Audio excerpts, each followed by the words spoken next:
TikTok ads, something a lot of people have been interested about in these past couple of weeks, and I've been getting the questions left, right, center on how to actually do TikTok ads in 2024, 2025, and the years to come. Now, as you might know, Meta and Facebook and Instagram ads has always been the bread and butter of us advertisers and marketers. But there's this new kid on the block, this kid that is standing there and showing us that we can get lower costs for a better price and get better results for our clients, and that is TikTok ads. And TikTok ads is something fairly, I wouldn't say new anymore, because it's been used with, a lot of marketers over the past couple of years and the past couple of months. But I wanted to make a video for you on how it's going this time, so you have an idea on how to actually understand the basics and the foundations of TikTok, then set it up and implement it for your clients and use it to your advantage, because it's still a platform that will give us lower costs. It is still a platform that is fairly easy to use, and it doesn't have the restrictions as Meta ads does. Meta ads is just, I don't know what is happening with Meta ads these days, but it's just insane if you've never run ads on it and you try to create a business manager or an ad account. Well, it's not that yet with TikTok ads, all right? So there are so many chances in the market right now for TikTok, which is, like I said, why I've decided to make this video for you. It's going to be a fairly long video again, but I want to share value with you on this channel, right? So I want to give you everything that we know, everything that we have tested regarding TikTok ads, so you can just take this framework, implement it for yourself, get started with TikTok, and see these lower costs for yourself, for your clients, and get overall better results, which is what this channel is about. So without further ado, guys, let's get right into the basics and the foundations first of TikTok, then the setup and the implementation. And by the way, I forgot to mention, if you want to get access to all the cheat sheets that I'm telling you basically in this video, go ahead and join my free school community. The link will be somewhere down below. You get access to all the cheat sheets, which will be probably more than 5 to 6 cheat sheets or documents that you can use to implement everything to the T, where we also have instruction videos, all different kinds of things that you can use, implement for yourself for free if you just join the free school group. All right, without further ado, let's get right into it and get into TikTok ads. All right, what's up everyone, Stephanie here, and welcome to a brand new module of the Agency Blueprint. And in today's module, we're going to be diving into TikTok ads. It's been a long-awaited module by many of you that, it's been requested a lot of times, and now we've finally arrived at explaining this specific ad platform to the T, and so you can understand how to actually get started with the basics and the foundations first, and then the setup and the implementation, which we'll do in the next week. So without further ado, guys, we have a lot to go into, so I don't want to waste any time. Let's get into the things that we're going to be talking about in this lesson, which will be the introduction to TikTok, TikTok and the algorithm, TikTok Pixel and impact of iOS 14, 15, and 16, 17, and 18 by now maybe, structure of TikTok campaigns, target audiences, getting to know the KPIs, and how to calculate the advertising costs for optimal results, and then the preventing TikTok's blocks and bans. Now, one thing I really want to make clear before we get into this module is that there will be a lot of similarities with Facebook ads, with Meta ads, right? So just keep that in mind. It is almost like TikTok took a lot of inspiration from Facebook. They implemented that for themselves, and then they just went with that, right? So they just keep that in mind. They took a lot of inspiration from Facebook. So a couple of things that you're going to be seeing in this module will be similar to the Facebook ones. It's just how it is. We still have to mention it just so you know, okay? So let's get into the introduction to TikTok. So TikTok is, if you didn't know, one of the fastest growing social media platforms in the recent years. So this is a breakdown of the last couple of years, what we've noticed and what we've seen. It's all by, the data, what they say. They said it's the 6th most popular social media platform in the world, and it's probably on the rise now, by the time that you're watching this, to becoming in the top 3, right? The top 3 most used social media platforms in the world. So when we talk about the question if TikTok should be used for yourself and or for your clients, there's a high chance that people will be active, that the target audience of your clients will be active on TikTok, because there's 1 million, basically the monthly users is 1 million every single month. So there's a high chance that their target audience will be active there, and not only on Facebook or YouTube or whatever, right? So like I said, the chances are extremely high that the potential customers of the businesses you work with are on TikTok. Now, TikTok does have still a predominantly younger audience, right? But a significant portion of users is also older than 29. So if you look at the percentage of users that is under 18, it has 28 people. The great thing about ads though is that we can, of course, exclude these people. We can only target specific people that we want to. So for example, if we want to target 19 to 29-year-olds, it's 35% of the users, which is great. Then we have 30 to 39-year-olds, which is 80%, and 39 plus is 19%. So there's, if we take 19% from a million, it's still almost like 200,000 monthly users, right? So it's a lot of people. So that said, there is a chance that the audience of your users is, or that the audience of your businesses that you're working with the niche that you are in, is on TikTok, right? So this is something you really need to understand for yourself first before bringing it to clients, because they will ask you and they will say, oh, we don't want to use TikTok because it's not our audience. And you might say, and then you need to answer like, no, chances are that your audience is there. You're just not aware of it, right? You're just not aware of that your audience is there and that you can actually be utilizing this platform to your advantage, whilst your competitors are maybe doing that, right? So what is TikTok for most people? Well, it's the same as with all other social media platforms, but TikTok is a platform where people go to quickly consume content, get a dopamine hit from fast entertainment, right? Really swipe the feed. It brings you to the feed immediately. You swipe and it's just like, basically just completely, dopamine hits you at all from all sides. So due to the speed at which new content is shown on TikTok via the feed and the short duration of videos, usually shorter than 5 to 30 seconds, it provides the ultimate dopamine hit for people with a short attention span, which is kind of causing a big issue with younger audiences. They're just used to having like short attention spans.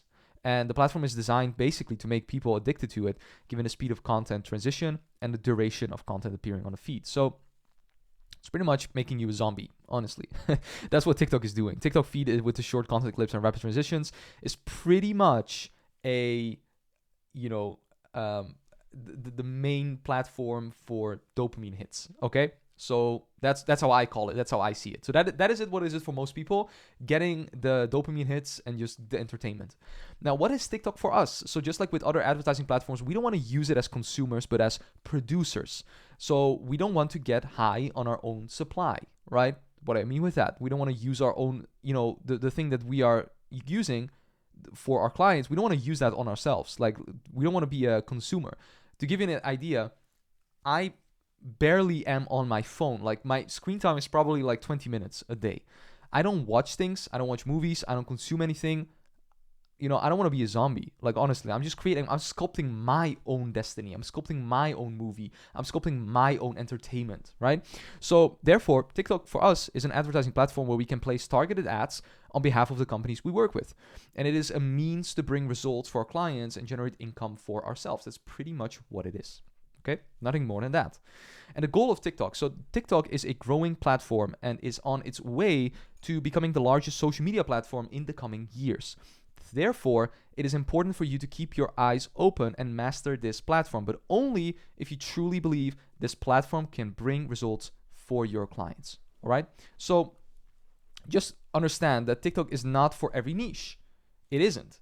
For e-commerce businesses, usually it is. But for other types of businesses, sometimes it's just not the right fit. It wouldn't make sense to use TikTok. So you really need to evaluate with your clients and for your clients if this makes sense to use, right? So we ourselves, honestly, have spent tens of thousands of euros, and by this time that you're watching, hundreds of thousands of euros on TikTok advertisements. And from this, we could also conclude that TikTok ads can be interesting for specific niches, while for some niches, they might not be as effective, okay? So keep that in mind. Like, for example, we did it for coaches. It works, right? For some coaches. We did it for e-commerce brand. It works. We did it for local businesses. Pretty tough, right? So it can work for some, but for a lot of them, it won't work. It will be difficult, especially in the area that you are located in. Now, for Google and Meta, almost all niches can run ads, right? Except for a few niches. However, TikTok has a specific niches that are currently the most lucrative for running ads. This is our personal opinion from what we've seen practically. E-commerce brands, great to do it for. Info product businesses, great to do it for. Coaches with a potential personal brand on TikTok, great to do it for. Like for myself, works great. Local businesses with national services, okay? And then businesses targeting young people, so 18 to 30-year-old. That is great, and that works amazing. Now, local business, to get back to the fourth point, local businesses with national services, meaning, if they do like national service, like services that they can provide on the entire country, then it's a great thing. The thing is, though, in Europe, and it has evolved a little bit more, For a long time in the Netherlands, you weren't able to target specifically cities. You could just do national, like countries. With a lot of countries, it's still like that. So if you're not in the US, right, targeting clients, like in the UK or any other place, sometimes you won't be able to hyper-target a specific area. You won't be able to hyper-target a specific like address or like city because it's still in development when it comes to TikTok. By the time you're watching this, it might have changed. But the only reason why I say local business with national services is because it works great when you cannot target a specific city. If you can target a specific city, it's worth trying it out for the local business in that local region, right? But usually it's for businesses targeting people between the ages of 18 to 30. That's what we've seen most success with. Don't get me wrong, we've attracted people that have also been 30 plus, 40 plus from TikTok that has worked well. So it's just a matter of testing and seeing what will work for your niche and for your clients, okay? So targeted advertising within specific states, it's currently limited to certain countries. Like I said, Netherlands, for a long time, you couldn't just choose a, city. So that kind of wasn't the best for local businesses, right? So rendering it impractical for local businesses in some regions where state targeting is unavailable. So if you're in an area where you cannot do state targeting or city targeting, then it's a big red flag, because if you work with a local business that just services the local area, you cannot hyper target that area because TikTok doesn't allow it for that region. So that's kind of a downside to it, but that's something you need to check depending on your location and where you're targeting right now. So with that being said, what you need to understand. So TikTok, like other advertising platforms, is a tool to achieve results, right? So it's just a tool. It's not the end all be all. So it's a tool. Also, analyze whether it is smart to do this for your niche and clients before diving in, right? You don't want to waste time learning a new platform if you haven't mastered the main platform for clients. So like I said, Meta ads by far will be working the best for almost all clients. There's no need for you to divert your attention and become shiny objects and have shiny object syndrome and go to TikTok and Google and all these different things. If your client is a local business, go with Meta ads. If your client is a coach, go for Meta ads. If your client is an e-commerce business, go for Meta ads. If you do B2C, go for Meta ads. If you do B2B, go to Meta ads. If that's working well, then divert and maybe just keep Meta and test out TikTok. Don't go all in on it immediately. That's my personal advice, and that's something I would recommend, okay? With that being said, if we take up our pillars and like where we're at currently in the program, we're currently, of course, with the delivering of the results and maintaining communication. And within this, we have the basics and the foundations, result-oriented offers, which is TikTok, and then we have TikTok ads, right? So let's now talk about TikTok and the algorithm. So we'll recap just on what an algorithm is because we've already done it on the Meta ads and the Google ads module. But an algorithm is a set of instructions for solving a problem or performing a task. And it implies that different processes work together to complete a task, okay? So it's a set of coherent elements that work together to achieve a specific goal. That's basically it, right? Now the TikTok algorithm. So similar to Google and Meta, TikTok has a computer behind the scenes that determines which specific content or ads you see on your feed. Now, this is done by switching between millions of data points you've given TikTok by searching for specific keywords or pages, or by spending more time on certain content than others. That's all the users that are doing it, and they form a specific audience in TikTok. TikTok forms that as an audience. You can target that audience for your clients. So this gives TikTok a clear picture of your interests, allowing them to group you with other people so that advertisers like us can place an ad for you that someone finds interesting. We've already talked about this. That's what an algorithm is, and that's what TikTok is. So what you see on TikTok is this, right? You see Bacon Brunch Buddy, Yoga by Angela, you see Sci fans, and see all these things coming by.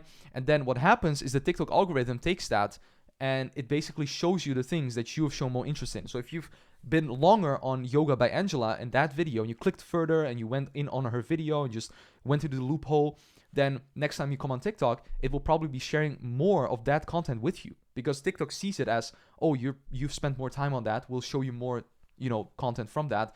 And then what happens is if someone runs ads to yoga, you will probably be in that audience because you've shown interest in that specific topic, right? So that's how TikTok and the algorithm works. And now we can use it to our benefit because we can hyper-target people that's shown a specific interest in specific keywords or topics, right? Now for ads, so for us as advertisers, we aim to adhere as much as possible to the rules of the algorithm. So we want to ensure that we have our tracker, the TikTok pixel, installed on the website of our client, so that TikTok can optimize our ads for the right people who find our offer interesting.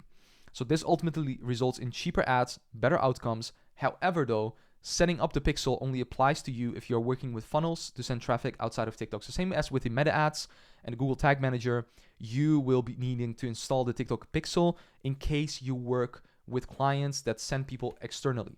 Now, there is a way for local businesses where you can run a lead form on TikTok, which is great. You can also connect it with Growzy, which is even better. So there are ways to doing it, but you won't be using the lead form on TikTok if your country doesn't allow on TikTok to actually hyper target the specific region or the city, as I said before. Okay.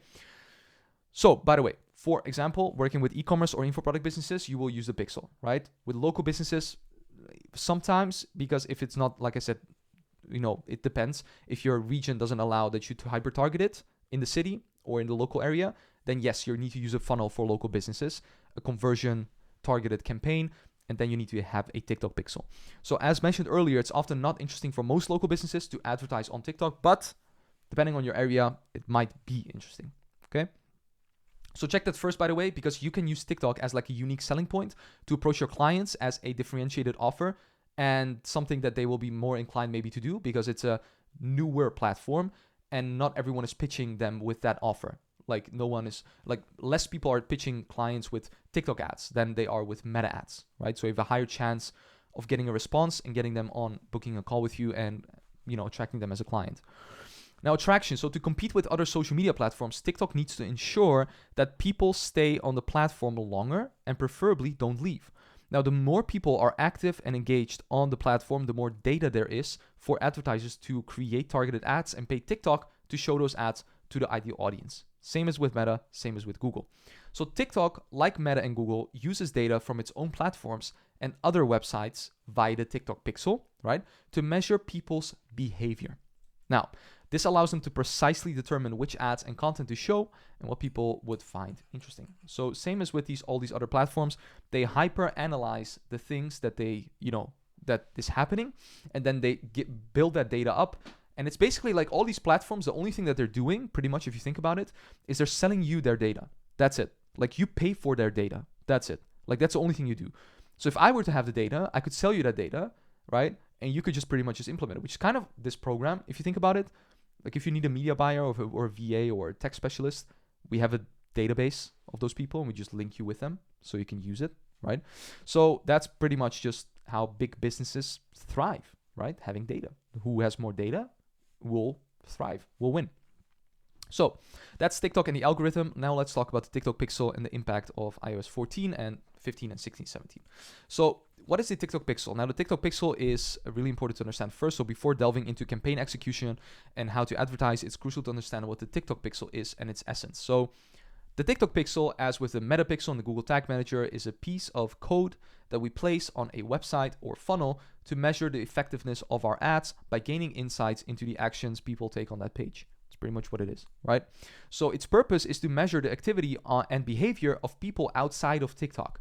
So this is a powerful tool to optimize your ads when you link the right events to it. So you can, have specific events on what happens, like leads, or for example, like add to cart, or initiate checkout, or order, right? Order made, or basically just payment completed, or anything like that. And you can link it to know which action steps you can take depending on that. Now, to measure the activities and behavior of people, the TikTok pixel uses cookies stored in your browser or server-side API. And when an event is triggered on the page, data is sent to the pixel, so it collects data, and TikTok can then link this data to the ad you are running, allowing you to precisely understand what happened and improved from there. So simply what it does, it measures the behavior, sees the behavior, someone comes on a page, boom, it triggers an event. Hey, this is one person that came on here. You can see that. You can take make conclusions, hypotheses from that, take it, implement it, and use it for your ads and improving your ads and analyzing it to make it better. So that's the TikTok pixel. Now, the right data. So consider the TikTok pixel as a team member that will help you find the right people. If you provide the TikTok pixel with limited or wrong data to work with, it won't yield great results. The more data it has, the better you can use it as like an audience and make conclusions and take conclusions from it and improve things if needed.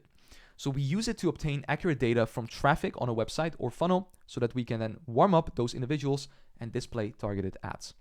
Now, this is our funnel. You're probably already familiar with it, right? I won't go too in-depth into it, but we have the traffic, which is the audience, the cold traffic, warm traffic, hot traffic. So the lower it gets, the warmer it gets. Lowest is the customer. On the right-hand side, we have people that are unfamiliar with our traffic or product or service. That's the cold traffic. And we want to install the TikTok pixel on our funnel, right? And then our funnel can actually collect the data so we can measure it then, see what is happening with it, and then take that into the battlefield and just make assumptions of it, create a hypothesis, add hypothesis, think of new ads, test new ads, get back to it, see what it does, right? So TikTok Pixel is really important to collect all the data, especially if you don't have lead forms that you're using on TikTok. Implement it so you can measure everything that happens on the website of the client. Now, knowledge is power. So unlike TV or newspaper ads, where you can't see what happens after someone views the ad, the TikTok Pixel allows us to track the events, knowing how many leads, conversations, sales come from ads, helps you make informed decisions on their effectiveness. And for local businesses, offering national services, right? Using the lead form on TikTok might be necessary. And the TikTok Pixel may not be crucial as the leads stay on TikTok. So I say offering national services, it could also be local services, depending on the area once again, right? Now the impact of iOS 14. So since iOS 14, right now it's probably 17, 18, 19 that you're watching this, people can give permission via their browser or companies via their TikTok, via their website for data collection with cookies. If someone doesn't grant permission, you can't measure the events activated by the TikTok Pixel, and your TikTok Pixel won't receive additional data. Now, in the next week, we will dive into exactly how to prevent this with Events API or other solutions and how to still measure people effectively. So what TikTok has done is, since 2021, it took some measures regarding the iOS updates, and this is what it says. So it says, in light of Apple's upcoming app tracking transparency framework enforcement, TikTok will show Apple's tracking permission prompt to support the needs of our brands and partners while respecting our users' privacy choices. It's basically been a privacy thing that a lot of ad platforms have to do now, have to be regulated with, meaning if someone downloads an app or goes to a specific website, that website will ask them if they allow to track their data. Right? If they say allow, then it's great, then they can track it. If it says don't allow, it won't allow it. Now, that's something to keep in mind, especially regarding Apple devices. When it comes down to Android devices, it's a little bit different from what I know, but mainly from Apple, it's a pretty big thing, just so you know. Now, in general, installing the TikTok Pixel is sufficient enough when working with funnels or for local businesses, right? But not when dealing with e-commerce or info product businesses. And in such cases, it is advisable to use an alternative tracking method due to iOS 14. And like I said, we'll delve further into this in the next week and show you how to implement alternative tracking methods alongside the TikTok Pixel. For now, that was the TikTok Pixel and everything coming to look at it. Now, let's talk about the structure of the TikTok campaigns. So, what do I mean by this? While I take a sip of coffee. So just like with Meta and Google Ads, TikTok has a business manager environment that you can create, and within that, an ad manager to set up and run your ads. Now, when it comes to structure, I mean a TikTok campaign consisting of certain components, all of which are important to make the whole thing work well. It has components, those work well together to make it a whole, and that whole is working greatly to get you results. Now, if you understand and set up these components correctly from the beginning, it will be much easier to achieve results for your clients. And what are these components? Let's visually take these components, go into the structure on how a TikTok campaign looks like, and take some examples. So we have the TikTok for Business account, right? This is pretty much just, an account that you create on TikTok with business, but with TikTok, you don't necessarily need a personal TikTok account to run campaigns, because with Facebook, if you remember, we have a personal ad account. You need a personal ad account to be able to create it and to create like business managers and ad accounts and all these things. Now with TikTok, you don't have to do that. You can pretty much just, without a TikTok account, set it up and, have it running. Now, if you have a personal account, you can use it to log in to the TikTok Ads Manager, or you can create a TikTok for Business account. That's personally what I've done. So if you already have an account, you can create it from that. But it's not necessary to have it to create a TikTok for Business account, okay? So either option is suitable for creating a business center for TikTok ads, because we're going to create a business center That's going to be the business manager pretty much, right? Where we can manage all of our ad activities and everything else for TikTok ads. And all activities on TikTok are carried out from the business center. So it's essential to create a TikTok for business account to have a business center for your clients. So pretty much what this is, it's like the name says it, it's a account from TikTok that you create, and then it's created to basically manage your entire business centers, right? And manage it from that. So the great thing about this is that if in case something happens with this, and you have your TikTok account, usually if you don't do anything from your own account or you run ads to your own account, your account will be good. So it's harder to get like restrictions and bans on TikTok than it would be from Meta ads. Because with Meta ads, think about it, like if your personal ad account gets restricted, or your ad account gets restricted, your business manager, and then your personal ad account, like your profile is also screwed, right? In most instances. So with TikTok, it's a little bit less restricted. So that's a great thing, right? In my opinion. Now, this is what it looks like. So you're going to go ahead and go to TikTok for Business. It's called ads.tiktok.com. You're going to enter your email here if you already have a TikTok account. If you don't have it, you're going to click on top right. It says don't have an account yet. Sign up now. Sign up for it and get it started. All right. So under the TikTok for Business account, once you've created that, we have the Business Center.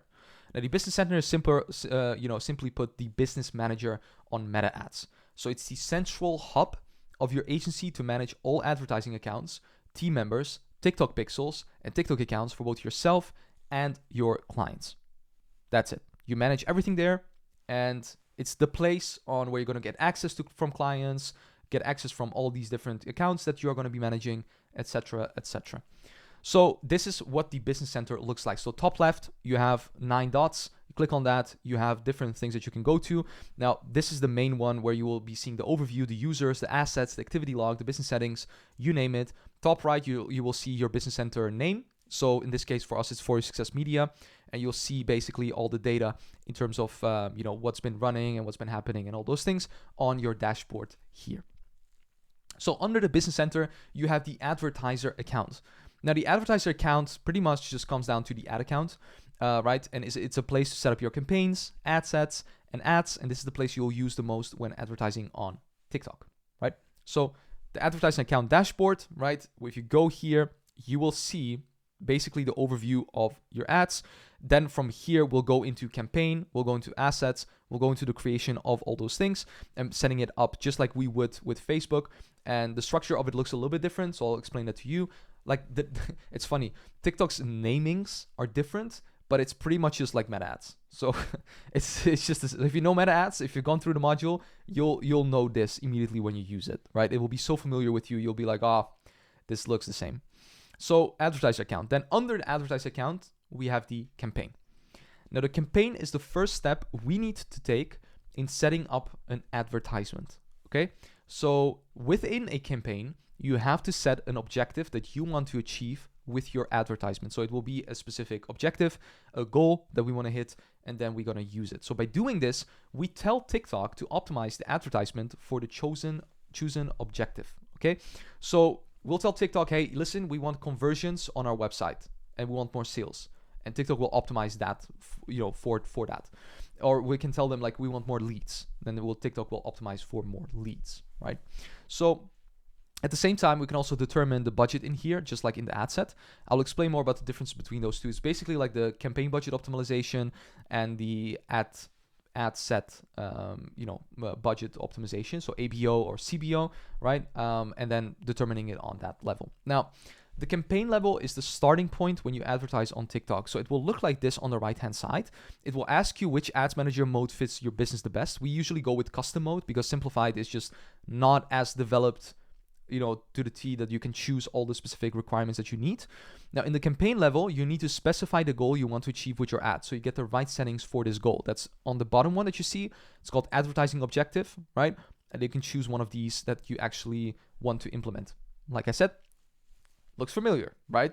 Same as Meta ads, right? Almost. So from our experience, we always use our custom mode for setting up campaigns and the following objectives. So we use website conversions. So if you want to send traffic outside of TikTok, such as to a website or a funnel to convert people into calls or purchases, right?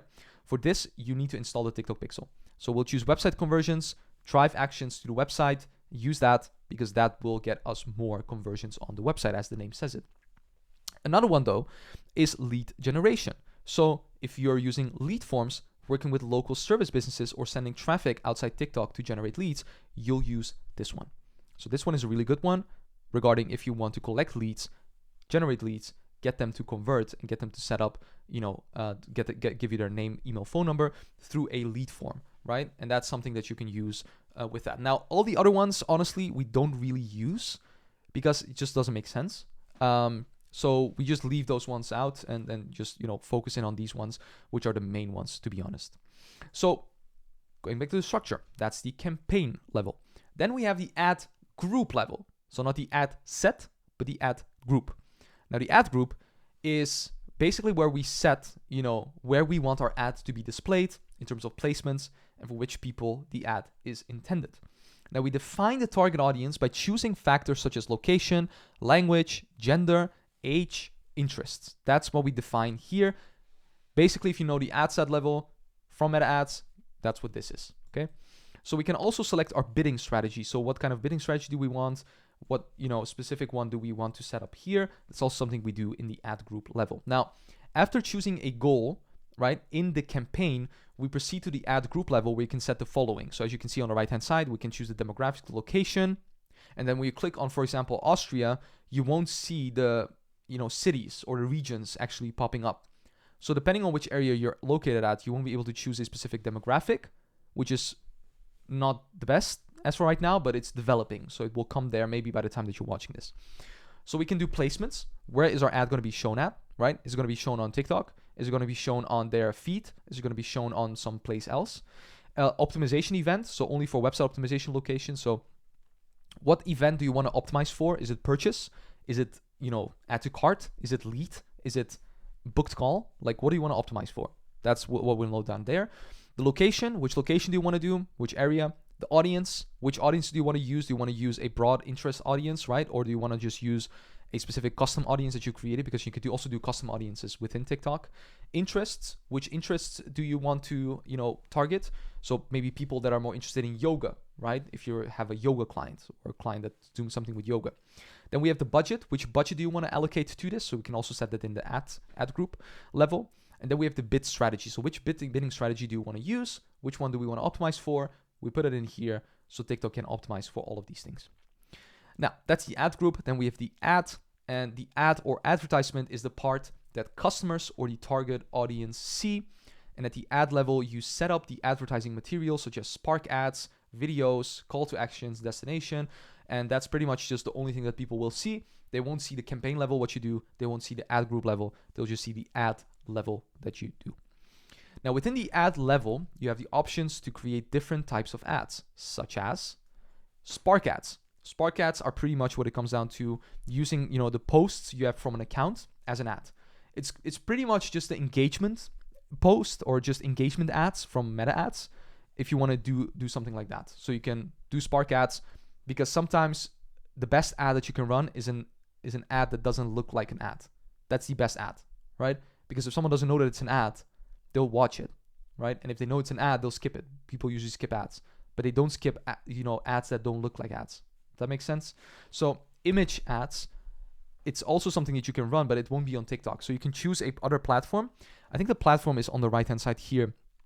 I just forgot the name of it, but TikTok has partners that they, that they work with, and TikTok is moving into using still images. So there will be an option in the future that you can do and that you can set up on TikTok to pretty much just run image ads because they're trying to replicate Meta, and Meta is doing the same thing, and they want to give people the option to do that as well. So there will be image ads. As for right now, it's not on TikTok, but by the time you're watching this, probably you can also do that on TikTok from TikTok's platform itself. So in this instance, it won't be from TikTok. It will be from, I think it's called like bundle or something. I don't know what it's called. The red one, you can see it, or pedal, or no, I don't know what it's called, but like, yeah, Pangle. It's called Pangle. Yeah, that's the name.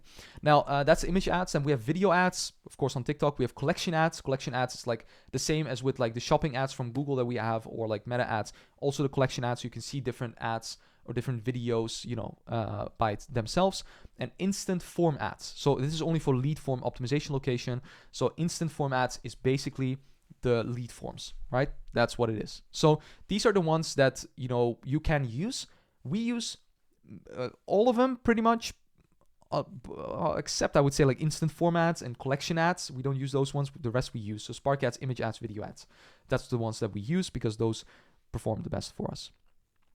So that's the components. Now the optimization. So when running an ad, TikTok's algorithm will optimize the ad for the objective you set at the campaign level and for the audience, budget, and placements you set at the ad set level, right?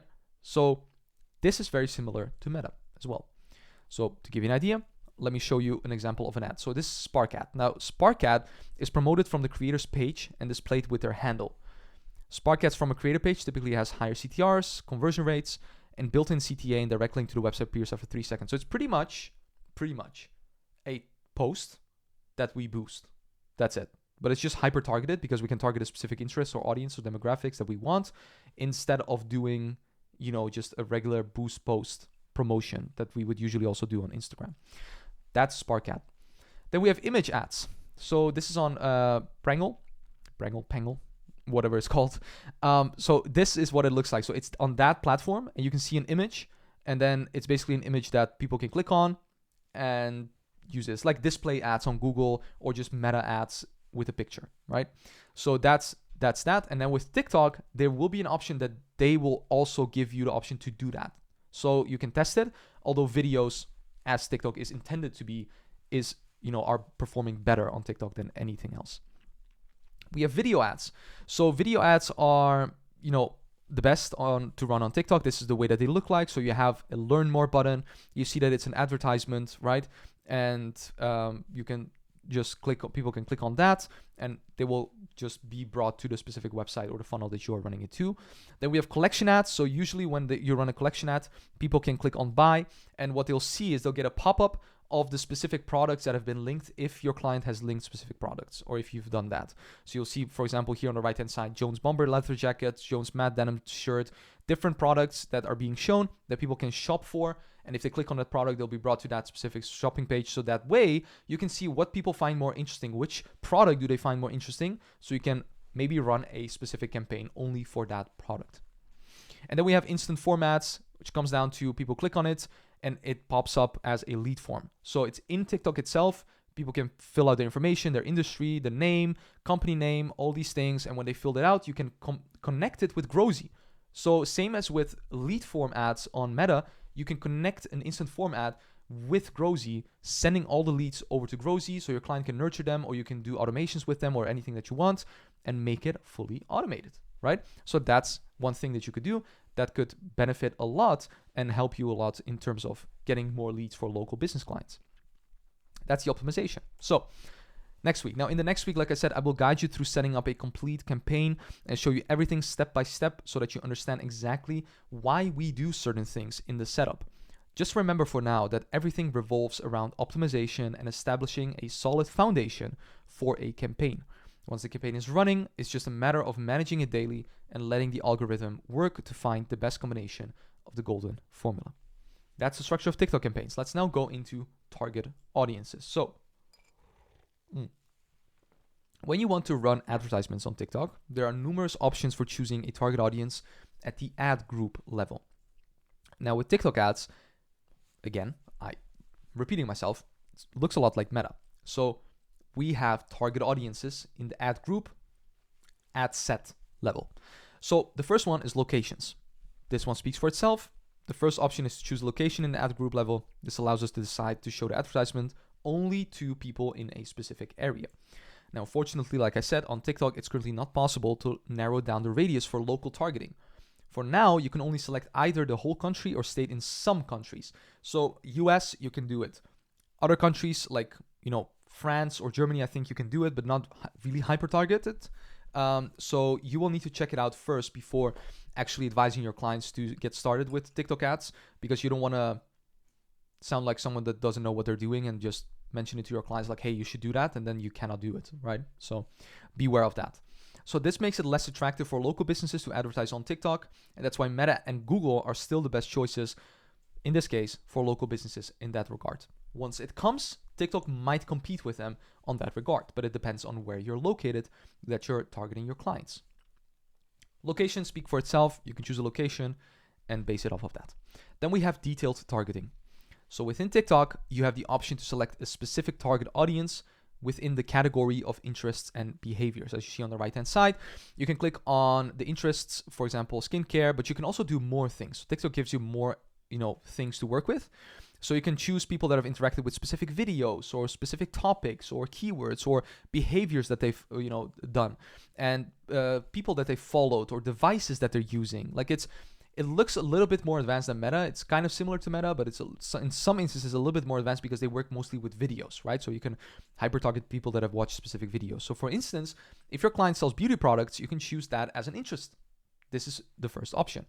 The second option is to target people who have performed specific actions on TikTok. This could include individuals who have watched a certain video of a certain type for a certain period of time. So if they watch it for 25%, you can target them. If they watch it until the end, or if they've liked it or commented it, you can target them specifically on that.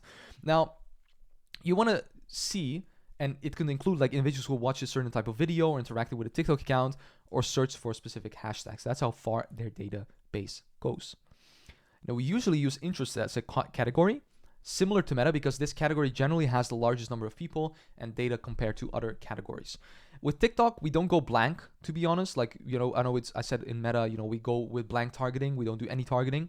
With TikTok, we do use interest targeting, especially because we do it mainly for e-commerce and info product businesses. So for those businesses, we're more inclined to actually do that because it can be so broad. It's such a big audience with like 4 million people in the audience that you just target no one with that, right?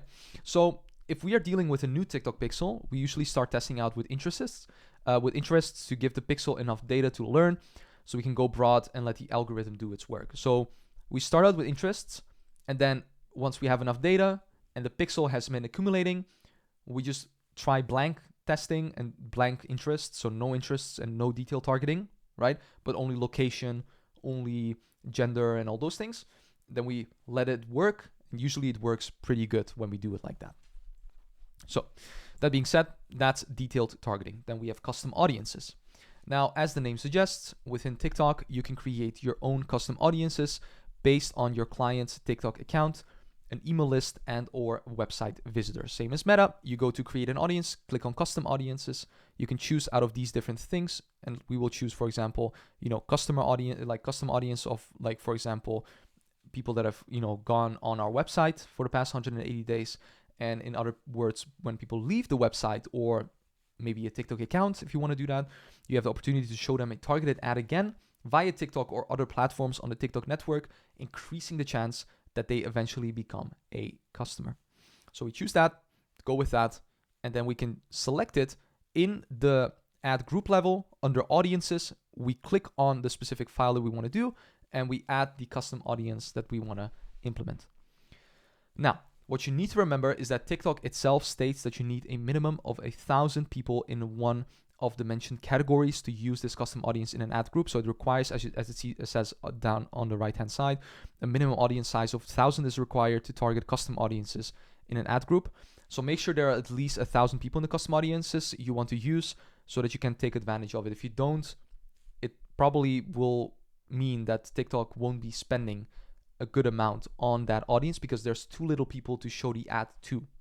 So it won't spend, okay?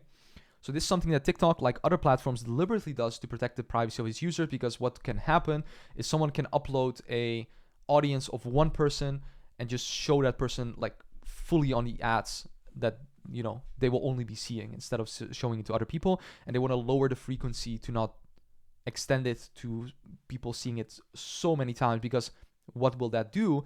It will make people irritated that they're seeing an ad so many times, and they'll go off the platform because they're just seeing ads all the time, right? So that's not what they want. So that's why they do this.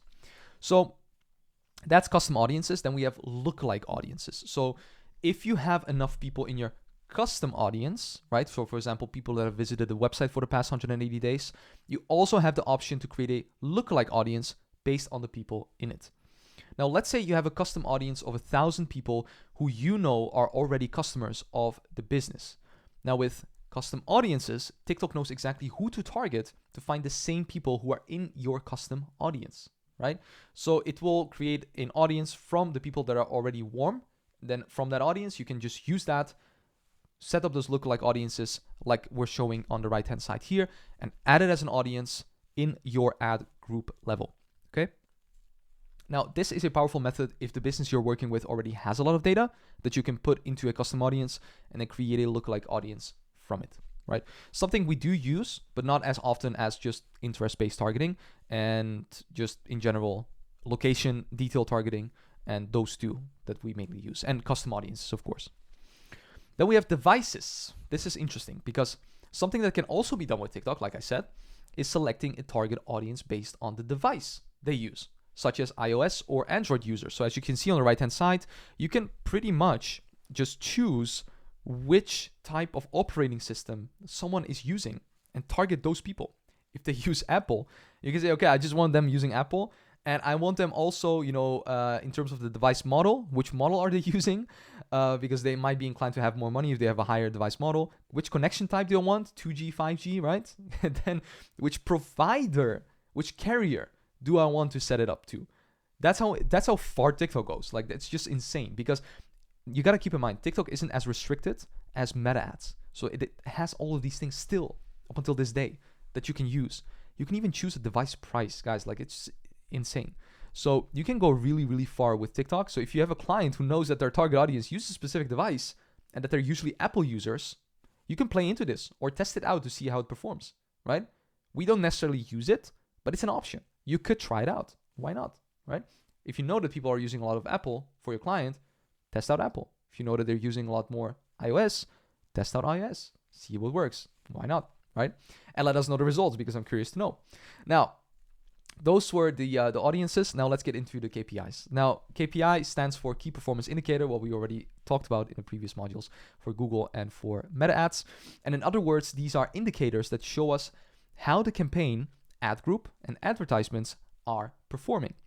Without KPIs, we wouldn't know if a campaign is profitable and we would essentially be guessing. Now, if the results are not good for the business you're advertising for, we can simply look at the KPIs and identify where things are going wrong. Then we can make adjustments from that. So on the right-hand side, you will see also a couple of KPIs. Now, advertising is not a game of chance or making decisions based on emotions. It involves thinking with data and making logical decisions to achieve success. On the right-hand side, you can see budget, total cost, CPC, CPM, impressions, clicks, CTR, conversion CPA, all of the KPIs that we are going to be tracking and measuring so we can make great assumptions and great, decisions based on what the data says. Now, there are hundreds of KPIs you can use, but you don't need to know them all. Now, we will only focus on the most important KPIs, and these are the KPIs we will use when advertising on TikTok. So we have impressions, the number of times your advertisement is seen by people. We have CPM, which is cost per 1,000 impressions, the price we pay for 1,000 people to see the advertisement. Clicks, how many people have clicked on the ad. CPC, what do we pay for someone to click on the ad. CTR, click-through rate, the percentage of people who click on the ad compared to the percentage of people who see the ad. So how many people have clicked from the people that have seen it. Frequency, how often someone has seen your advertisement within a certain amount of time. And these will be the important general ones that you need to know, okay? And when creating a funnel or an external website, you'll encounter more important funnel KPIs. These are important funnel KPIs for local businesses. So if you send people externally for local businesses and want to track that. Leads, the number of people who provided their contact information. CPL, cost per lead. What do we pay to acquire one lead, right? Appointments, the number of people who schedule an appointment. CPAF, cost per appointment, the price you pay for an appointment. Sales, the number of people who made a purchase. CPA, cost per acquisition, the price you pay for an acquisition or purchase. Revenue, the total income generated from your ads. This is usually measured manually for local businesses through a CRM like Grosy. And then we have the ROAS, return on ad spend, the amount of income earned for every euro or dollar spent on advertisement. This is also typically measured manually for local businesses. And then we have important funnel KPIs for e-commerce businesses, pretty much the same as it is for Meta or for Google, but I'll run you down to them so you have an idea. View content, the number of people who viewed product pages, overall product pages. CPVC, cost per view content, the price you pay for someone who viewed a product page. add to cart, the number of people who added a product to their cart.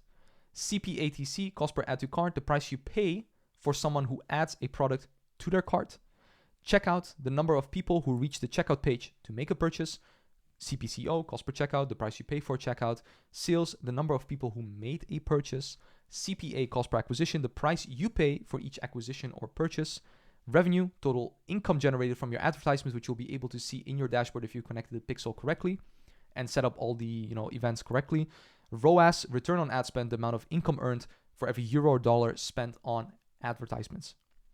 Now, in the upcoming week, we'll delve deeper into data thinking and making analytical decisions based on what the KPIs reveal. So you see them. How do you make decisions based on what the data is saying? It's going to be really important, but these are the ones that you need to know for now. Now, how to calculate advertising costs for the best results. Now, to achieve good results, you need a sufficient advertising budget, allowing you to conduct extensive testing in the initial stages. And in addition to testing, you must also allocate enough budget to TikTok so it can generate leads, appointments, or purchases at the right price, right? So you don't want to overspend it. TikTok can spend a lot. It can get you cheaper cost per leads, but it can also be quite expensive. It's still an ad platform that earns money from us buying their data. So you got to understand that, right? So let's assume you want to pay $10 for acquiring one lead, name, email, and phone number. We'll take local businesses as an example again, as we did with Meta ads. In this case, you should give TikTok at least 10 per day so they can find people for 10 per lead or less. Makes sense, right? Because if you want to get someone for 10 at least, you need to give the platform that budget so they can get the people for that budget or less, right? Now, if you allocate less than 10 per day to TikTok, there's a chance you will receive inconsistent leads. And allocating less to TikTok daily than what you're willing to pay for one lead is akin to going to, the example, fishmonger to buy 500-gram salmon fillet. Costs $5, but you only want to pay 2.5. So if you want to pay 2.5, you need to come back next time when you have 2.5 and you can basically get it. So you're going to take a longer time to wait for it to get leads at that cost per lead. So you need to pay it and give it enough budget. The less you pay TikTok, the fewer leads you will get. However, if your client has a budget of only 5 a day, you can start with that and just see how it goes. For local businesses, it might be doable because TikTok is naturally a less expensive platform than Meta ads or Google ads. And it also takes the same amount of time for optimizations as it does with Meta ads. So it's a win. It's great. So test it out, see how it works with the budget that you have, right? Now, in some cases, your clients may not have enough budget. If it's a local business, you can still advertise for them.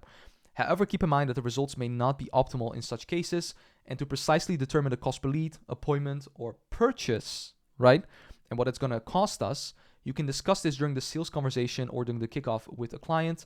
And during the convo, you can take out the price tracker, calculate how much one customer is worth to them, and then ask how much they're willing to spend to acquire this customer. They should be willing to spend at least the same amount to acquire one customer because they're going to get more. So if a customer is worth to them, let's say, for example, for a local business, it's worth 2K, they should be willing to at least spend 2K to acquire that client. If they don't have the budget of 2K, you can say, okay, we'll do a third of that. So like 630, I don't know, like 666 or something, right? But if they have less budget or they're a different type of business or they're e-commerce and their average order value is like 40, you could just start with a budget of, let's say, 750 or 1K to start off, have a budget of $30 per day, and then use that and just see how that goes, right? So it depends all on the lifetime value of the client and what they want out of it and how much budget they have, okay? If you're just starting out your agency, you can estimate paying between 10 to 25 for one lead. Usually it might be less than 25, to be honest, depending on the niche. I mean, if it's B2B, it might be 20, 25, but if it's B2C, it might be 10 or 15, right? You shouldn't go above that. If, based on your research and experience, you already know that the cost per lead falls within a certain range, then multiply this amount by 30 to arrive at your monthly budget. So for example, cost per lead times 30 days is the minimum budget. So if you know your cost per lead is like 10, and you want to do that for 30 days, you times that, multiply that by 30, 300 is your budget that you need to do. So $10 cost per lead, 10 euros cost per lead, times 30 days, 300 per month, 10 per day, right?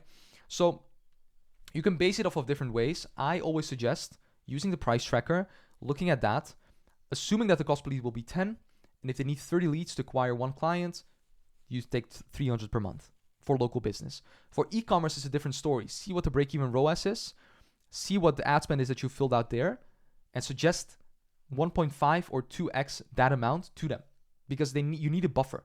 So if your break-even ROAS is like 3 on an ad spend of like, I don't know, 1K, just up the ad spend to 1.5K and see what it does with the break-even ROAS. If it goes down, keep that budget, use that, and implement that for your own clients and for your e-commerce or info product businesses, okay? That is the advertising budget formula. So more information on this will follow. For now, that's the calculation that you can make. To keep it really simple, guys, really structured, local businesses, I advise between $300 to $500 per month to start off with. For e-commerce business, I would say 500 to 1,000. Info product businesses, the same. And for coaching businesses, depending on if they have a high ticket offer, I would recommend going the same as with e-commerce, so 500 to 1,000, or even more than that, 1,000 to 1,500. That's what I would advise. So that's that. As mentioned earlier, we have only run TikTok ads for info product companies and not for local businesses. That's honestly like me being just completely transparent with you. We haven't done it for local businesses, but a lot of our students have and clients, that are in this program. So pretty much we know that it's working. You just need to be a little bit more flexible with it and test out different things. And by the way, it's also important that you get good videos from your clients. If you don't, you're going to have a hard time because videos are the bread and butter of TikTok ads, right? If you don't have good videos, it's going to be tough to actually get results from it. So, however, we've seen that TikTok ads for local businesses with lead forms can yield excellent results. So for example, this one that you can see here, 710 has been spent on this account and it got 108 conversions. And so you can calculate how much it is. What is that? Like €8 cost per lead or something. So, or €7 cost per lead, which is pretty good for a local business, right? So it works. You just need to know, you just need to test it out for your own audience. That's the most important thing. Now for e-commerce or other businesses dealing with millions of people in the target audience, it's useful to ask for a larger budget, the one that I just mentioned to you, so that you can test many audiences and ads in the beginning. It's really important that you do that. For local businesses, not so much important because TikTok's AI will optimize the video that you put in. So if you put in a good video that speaks to the audience, it will hyper-target that audience, right? So in the next screenshot, you can also see some results we achieved for one of our clients. Tracking was done externally for them. So you can see that we spent about 17,000, which was Romanian. I think it was Romanian. I don't know which currency it is, but it was Romanian thing. And then it was 508 conversions at a CPA of 34. This was for a high ticket program, meaning they got 508 conversions, right? Which was calls, right? So we booked them calls. And then from those calls, they got about like 30 or 40 clients, which was insane. So we got them a huge ROAS that we have run for this, but this indicates we know what we're doing on this part. And when I say it from experience because it's a great platform to use. Honestly, like it's one of the best platforms to use as for right now, right? So let's talk about the last thing, which is preventing TikTok from blocking or banning you. And in 2022, we started advertising on TikTok and noticed some things from the platform because it is still a relatively new advertising platform, right? Now, at the time of recording this, it's developed, but the rules on the platform are less strict than on Facebook and Google still to this day.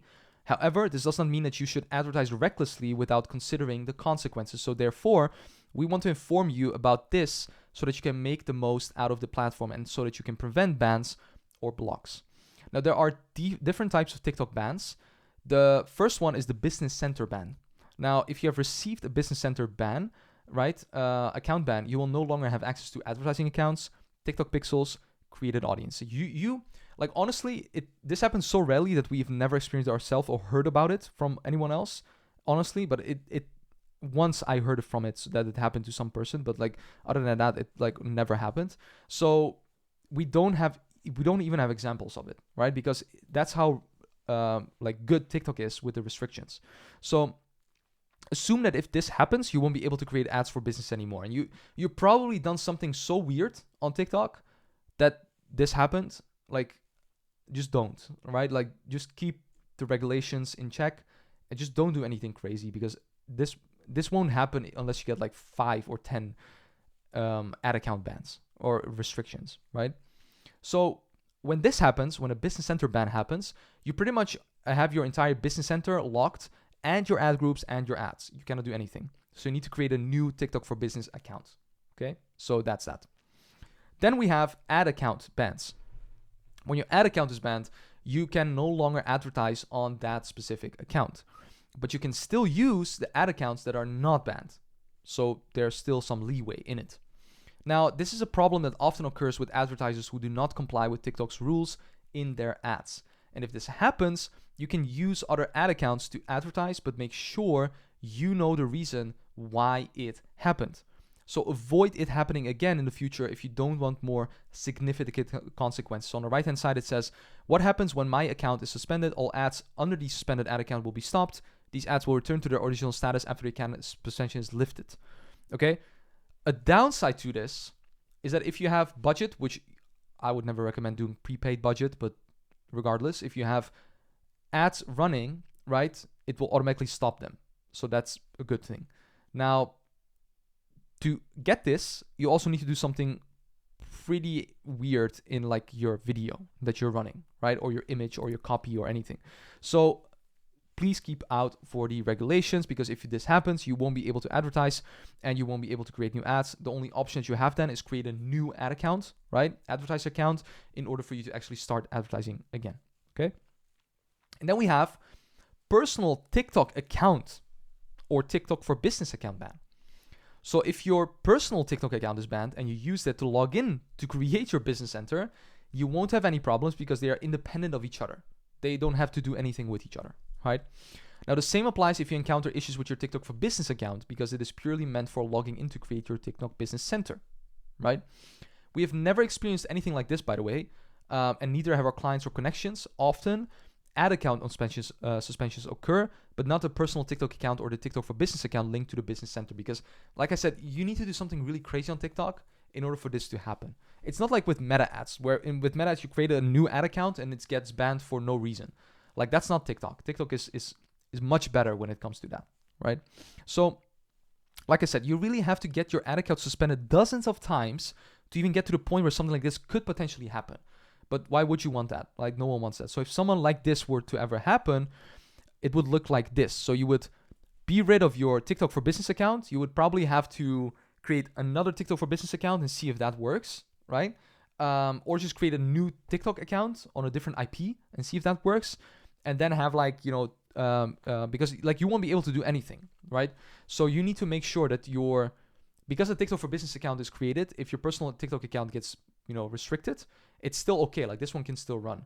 But if this one gets restricted and this one gets restricted, you have an issue. Like, you need to really create a different TikTok account on a different IP, a different TikTok for business account on a different IP, and see how that is working. Now, that being said, how to prevent these, we have a shield for TikTok bans. Now, you can use this one to actually set it up for yourself, so actually know how to prepare for TikTok. It's a little bit different than Meta, so take this document, use it.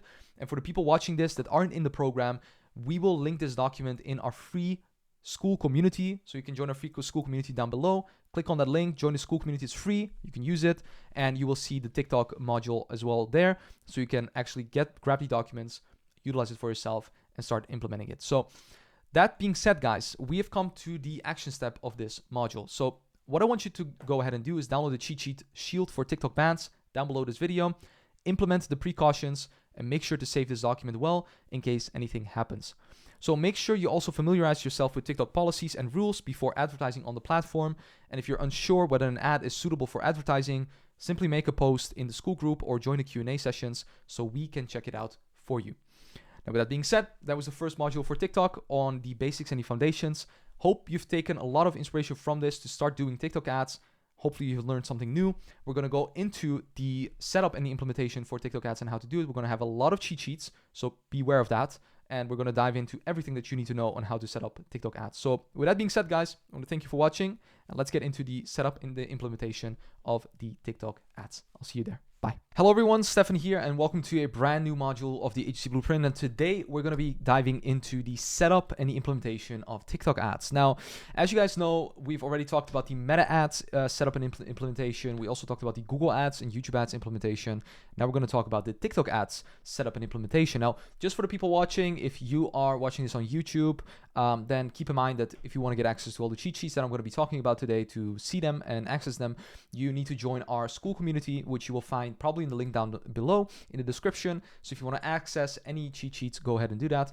For the people that are actually in the program, you'll find them down below as usual in the school community, and you can watch them right now. So I'm not going to be going into the cheat sheets in this video, just so you know, because I don't want to waste time on going into cheat sheets because the cheat sheets are created to give you the explanation. So I'm just going to go through the module, talk to you about the more high level things, and cheat sheets will be more in-depth level things that you can watch and you can basically go into. So let's get right in and let's talk about installing the TikTok Pixel, combating iOS 14, 15, 16, 17, 18, whatever it is that it is right now whenever you're watching, creating and collecting audiences, retargeting, managing your budget and a concept of load balancing, launching your first campaign, testing and finding winners, and reporting and management. And then we'll talk about what to do if your ads generate poor results. So let's start off with the TikTok Pixel. Now, as you know, the process that we're in right now, we're at the setting up and the generating of results. And as we've talked, there's the checklist for the service you provide, and there's the daily management routine. Now, on the checklist part for the service you provide, we've talked about the market and competitor analysis worksheet that you should have done before actually starting with your client to analyze their market and understand what needs to be done and what their business entails, right? And for whom they are trying to target. And then the second one is creating the Google Drive folders for, the organization, right? So making sure that you have the Google Drive folders in place for the business. Then we have analyzing or building a funnel for the client, which is mainly only for the funnel services if you do that, right? And then we have writing the text or script and sending it to the client whenever it's ready. You should have already done that by this time. And then we have the checklist for setup and execution of the chosen service. So we haven't done that. Now with TikTok, there won't be an explanation, like this is the explanation video of that checklist. You'll get that in terms of what you need to do, how you need to set it up, and how to get your first campaigns launched. Now, when we talk about the steps for TikTok, it's pretty similar to the Meta Ads one. We're going to install your TikTok Pixel if it's needed, if you're going to be running ads that are mainly website conversion based. We're going to do the installation for iOS 14, creating and collecting audiences, launching campaigns, testing and managing the campaigns, and refining the campaigns based on what the results that we've gotten from the testing and the managing. We're going to start with the TikTok Pixel installation. Now for TikTok ads, the same applies as with Facebook and Instagram when it comes down to installing the Pixel. Basically, you must always install the TikTok Pixel, just like the Meta Pixel, when directing traffic to a website that is not on TikTok. So if you're sending them to an external website, you need to have a TikTok Pixel so that pretty much we can track all the people that come on the website, right? Now for lead forms, you don't need to install the TikTok Pixel on the website because people stay on TikTok when they fill them out, right? So if you're using a lead form, you don't need to use the Pixel. You can pretty much just keep it as it is, lead form, that's it, because the data is kept on TikTok. You're not sending people externally and, needing to track their data based, on different, websites or anything like that. So, however, though, you can still install the TikTok Pixel if you later want to create audiences of people who have visited the website for retargeting purposes. If you still want to do it, be my guest, do it, right? But if you're doing working with local businesses, usually we're not going to do it just in order to use like website retargeting or custom audience for website retargeting. We just simply don't, right? Because usually when we target a local area and we have a good budget of 300 to 500 per month, pretty much you're already retargeting people if your frequency is higher than like 2, so I mean, it's not needed, but I'm telling it to you anyways if you want to test it out. Now, in addition to installing the TikTok Pixel, it's also necessary to install specific events on your website or the funnel. Now, we have the base code, right? Which might sound familiar if you're used to, the Meta Pixel. Now, the base code, this is a similar one, the code that we get with Meta, and it's a code that you need to install on all pages so that you can create audiences based on all website visitors. And this code is also necessary to get specific events working. Now, it's also useful to install this code on the website so that you can place targeted ads for people who have visited your website. So how does it look? Well, first, before we get into how it looks, I would recommend you installing the TikTok Pixel helper, same as with the Meta Ads Pixel helper. You can install it, and then what you can do is if you have it in your browser, you can click on it, and when you go on a website, it should show that a website either has a pixel or it doesn't have a pixel, right? So go ahead and install that on Chrome if you're using Chrome. If you don't, download it somewhere else as an extension so you can start using it. The base code looks like this from TikTok specifically. This is how it looks. And then what we're going to do is we're going to install the base code on the entire funnel or on the entire website, right? So we install the base code on the entire funnel or website to measure all traffic. And then from there on out, we can make specific events, which is the standard events also called like that on TikTok. And we're going to use these ones to measure specific events on the funnel or website. And this is identical to the Meta standard events we install. So this is a short code that we install on the page where people will land after taking a specific action beforehand. So for example, someone fills in their name, their email address, and when they submit it, they land on a page where the standard event is to measure them. Okay, so that we can also see the results on the campaigns that have been booked with that specific campaign. So we want to see, to give you an idea, right, if someone has placed an order, if someone has placed a checkout, if someone has initiated a checkout, we want to measure everything. If someone has made a purchase, we need those events on those pages after they've completed a specific activity on the website or on the funnel, so we can measure it. Okay, so the base code is on the entire website. The standard events are on specific parts of the website. Okay, so we have complete registration, which will, in this case, for this call funnel, right, or free training funnel or VSL funnel, whatever you want to call it, will be on the second page because that's complete registration, right? Or, for example, what you can also do is you can do just lead, right? Lead, and then booking page, and then thank you page. On the thank you page, the people that come on the thank you page have booked a call, so we will name that one scheduled, right? Or scheduled call or contact, or, you know, in that sense, anything that you want to name it, so you have clear how many people have actually gone through the funnel. Okay, so the standard event is a code we install on a specific page to measure a specific event that occurs on the funnel or the website. Okay, so that being said, we also have custom conversions on TikTok. So same as with meta ads, exactly the same, nothing different. This is the alternative version of standard events. And how this works exactly is that instead of installing a code, like with the standard events, you can activate the events with your base code plus URLs, website links, allowing you to measure people. Now, this is somewhat easier to do, but not recommended because it's not as accurate compared to standard events. So only use this if absolutely necessary. So when you go to TikTok Ads Manager, you'll be able to create events to track actions. So you'll have URL events and you'll have click events. Now, when you go to assets in your ads manager, when you go to assets, you'll need to click on settings, right? And I'll just wait for the GIF to actually show that, because you go to your dashboard, your main dashboard, right? In the ad center, in the business center, you go to settings, click on use event builder, add events. And then from add events, we can create the URL events, okay? We can create the URL events, or we can create the click events. We're gonna choose the URL events and then go from there and pretty much just track people with custom conversions from that part. So that's an additional thing. It's the same one as we've did with meta ads, but we always want to install the base code when we're using a funnel or a website. If we're using lead forms, we don't want to do it. And if you want to track specific things on the funnel and on the website, you need to install standard events. When you've done standard events, you're good to go. No need to do custom conversions, but it's important that you are aware of it in case you want to install it as a backup to standard events. Let's talk about combating iOS. And since iOS 14 specifically, a couple of years ago, has been introduced, iPhone users are given the choice of whether they want to be tracked or not. And if people choose not to be tracked, then as advertisers, we struggle to measure these individuals.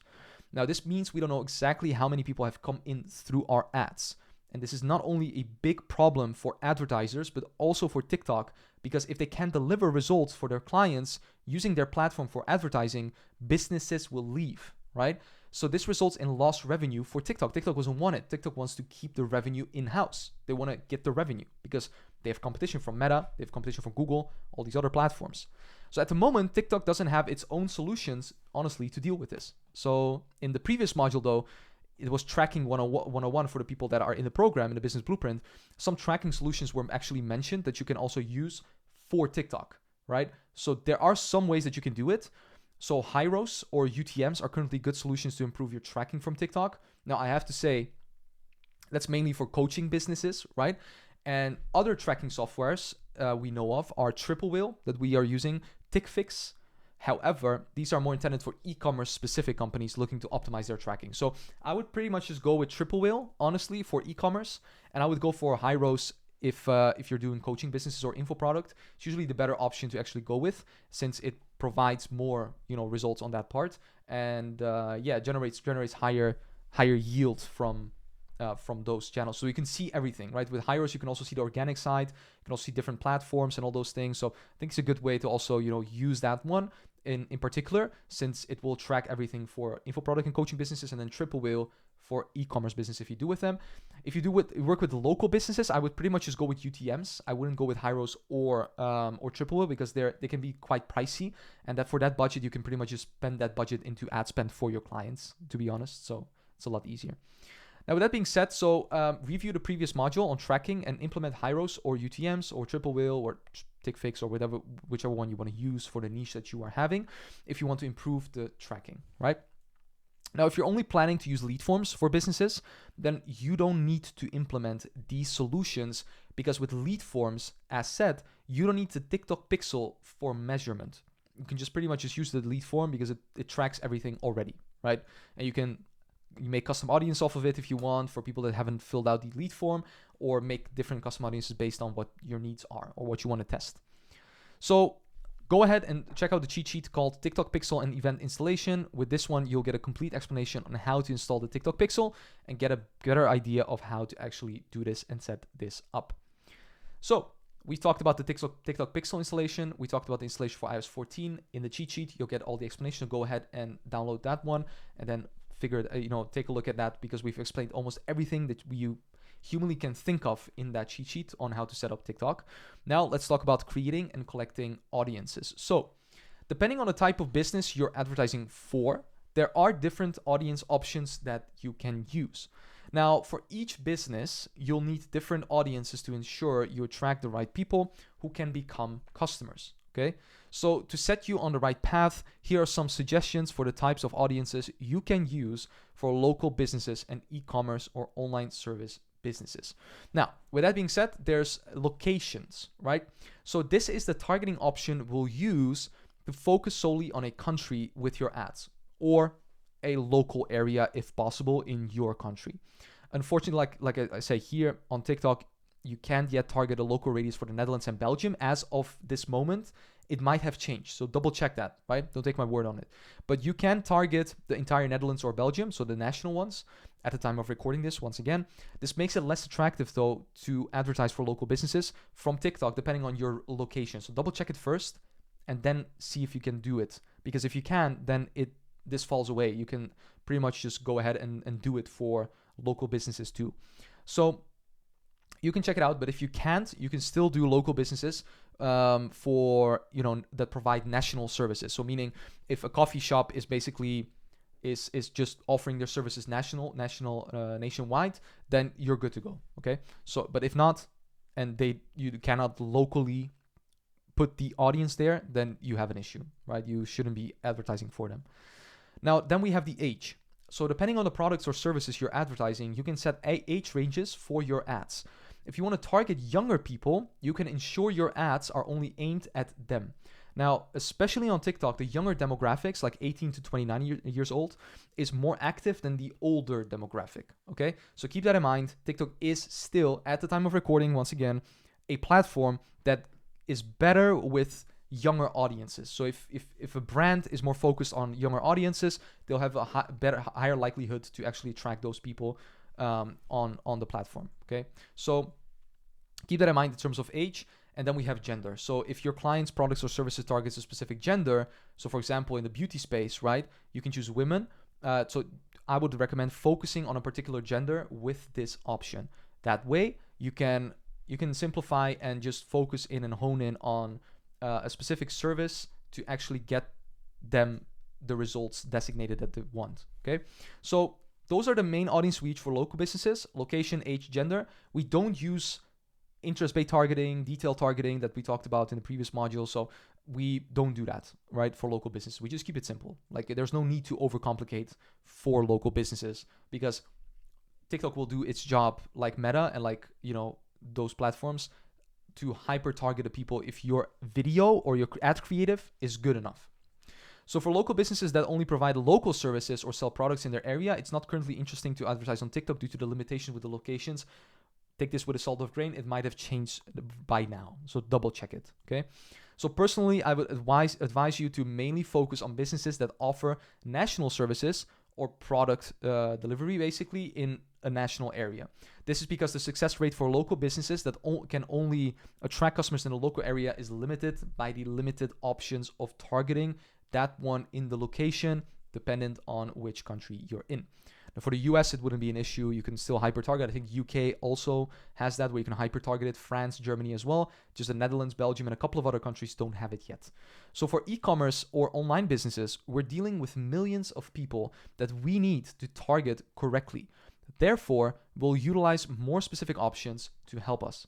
Okay, so with e-commerce or online businesses, these are the things that we will be focusing on. So it's a lot more, right? Because we need to do a lot more, because otherwise it's going to be too broad of an audience that TikTok won't be able to optimize for the right people. So location. Choose the country where customers are most active and where the majority of customers come from. So you're going to go to the ad group level and then choose demographics, choose location, choose a country. That's it, right? Then we have interests and behaviors. So this is another one that you can use as an audience, which is instead of targeting 200 million people with our ads, who are likely not an ideal fit, we'll try to be more specific by targeting interests and behaviors of people who are most likely interested in your client's products or services. Now, this is quite similar to the options offered by Meta, okay? So how to come up with interests and demographic options and behaviors that will work well, because there are so many. How do you choose one, right? So what terms does your client often use? What do they say? What jargon do they use? Some interests you can use are the common terms they use on their website or the social media platform or during your calls. So for example, real estate agents may use terms like buying, purchasing, property valuation, estimates, right? And all those things. That's something we could use in the interest-based targeting, or like real estate, or like selling services, home buying services, or mortgage, mortgage loans, or anything like that, right? That's something that we could target the interest on and find interests on in TikTok. And then what are people who are an ideal fit searching for? So always ask yourself what people who are an ideal fit for your client's products or services are searching for. What do they look for? If it's about beauty products, what does the target audience look for? They probably look for influencers that are interested, that talk about that. So which pages do they often visit for their problems and interests? Which brands interest them the most? For example, for clothing e-commerce companies, women may search for, Zalando, which is a popular one in the Netherlands, or Zara, or H&M, or something like that, right? And what is their current situation? So are they entrepreneurs? Are they employees? Are they people who have recently celebrated a birthday? If they have, we can hyper-target them, right? So this is how we come up with interests and behaviors. And we choose just one in the ad group level, because if you do 3, you don't know which one will actually has performed the best, right? Because it will test all 3 at the same time. So we just want to do one. That's it, right? Test one and take it from there. So one thing you got to keep in mind is that TikTok is still in its infancy regarding its advertising platform. Now, there are far fewer limitations for interests and behaviors than with Meta, okay? So the interests and behaviors here include people with any, you can pretty much just go ahead and click on include people with any of the following interests. That's the interest-based targeting of like women's clothing, okay? But you can choose also different ones. Now, you can also add behaviors. So you can add video interactions. So if women have watched videos from H&M, you can target them here in the video interactions. Or if women have, for example, if you target only women in this case, if it's a women's clothing brand, then you're going to add a behavior creator interactions. So you can type in click on the behavior that they've implemented on like the page of that creator. So if a creator talks about fashion, you could say I want all the people that have liked the pictures or the videos of this person, or followed this person, or watched their videos in the past 60, 90 days. And then hashtag interaction. So which hashtags have people searched for, and which ones do you want to put in here? So as you can see, there's multiple options of actually doing this and utilizing this, but we always recommend just going with the interest-based targeting and just general interest that you can use, because that will already hyper-target the people if your ad creative is hyper-targeted, right? Which we'll share with you how to do. So however, though, with TikTok, just like Meta, the algorithm will try to find the right people when your ad illustrates the service or product. So it's all about the creative. Okay, that's something you got to keep in mind. No matter how good your interest-based targeting is, the creative will always be number one. That will be the most important thing that you need to keep in mind, right? The other things don't really matter if your creative sucks. Like, your creative needs to be good. So that's the number one priority you should be taking a look at. Now we have custom audiences. So this is more for retargeting and showcasing people that have already shown some interest in our brand, another ad, right? So it's one of the best and cheapest ways actually to achieve results, because the people who have already interacted with your clients are also the warmest leads. Of course, if someone has seen it oftentimes, chances will be higher likely that they will be lower down the funnel and it will be bottom of the funnel, which means we would be able to convert them quicker. So custom audience that we have is usually initiate checkout, right? People that have, this for e-commerce, by the way. So if someone goes to initiate checkout, we want to create a custom audience of all the people that have initiated the checkout 180 days but haven't made an order. Submit form, right? Which is usually for like a lead form. So if they submit a form and then they've done that, we can pretty much just, have those people in a custom audience because we know that they've actually submitted a specific lead form. Then we have video view at 100%. So if they've watched a video of ours for the complete video, they're probably really warm because those are the people that we know, right, in instance, have actually taken the time to watch the entire video. So they're warmer than people who don't know us or have never watched the video of ours. And then we have followers. All the people that have followed our TikTok account can also be put in an audience and retargeted that way because we know that they have engaged with our account, because why would they otherwise follow us, right? So that's custom audiences that we create and that we would advise. Now, of course, you can also go further and create lookalike audiences. So once you've collected enough data with the pixel, you can create a custom audience, like for example, of all customers, and then from the custom audience, create a lookalike audience of that custom audience to find other similar people. So when we have a lookalike audience, you can pretty much choose the source. So let's say, for example, I want to make a lookalike audience in TikTok from all the people that are following my TikTok account. I create, I put that in the audience. When I create a lookalike audience, I choose a placement, the location, and the audience size. So I want to have it balanced, broad or narrow. If I want to have it narrow, the size will be smaller of the audience, but I will be able to narrow it down to the exact people that are higher likely to be looking like my audience. And then the location of where they come from, so you can choose a specific area, and the placement of, the placement that is basically that is being shown. So the audience, you give it a name, and then from there on out, you create a lookalike audience so you can test it out in your ad group level. And we also have broad audiences. As you know, when other audience options don't work well, you have the option to keep your audience broad, relying on TikTok's algorithm system to find the right people. However, you need to have enough data with your TikTok pixel for this to actually be effective. So you need to make sure that when you do this and when you set this up, that your pixel is actually warmed up enough for you to go ahead and use this as an audience, right? Also, your creative needs to be really on point. So your creative needs to have a good hook, what we talked about, a good body copy, a good call to action. And when it has that, it will hyper-target the people so they actually see the ad, and TikTok's algorithm thinks, okay, I'm going to hyper-target the people based on the ad creative that you've created. So these are the audiences that we do for e-commerce and online businesses. We do location, interest-based behaviors, interest and behaviors, custom audiences, lookalike audiences, more or less not really. Broad audiences we test also. So usually what we go with is location always, right? And then location combined with interest, one interest usually. And then what we do is location and one custom audience usually, or we do location and broad audience usually. Like that's what we do, right? It's 3 options that we go with when it comes down to e-commerce or online businesses. That works the best for us, right?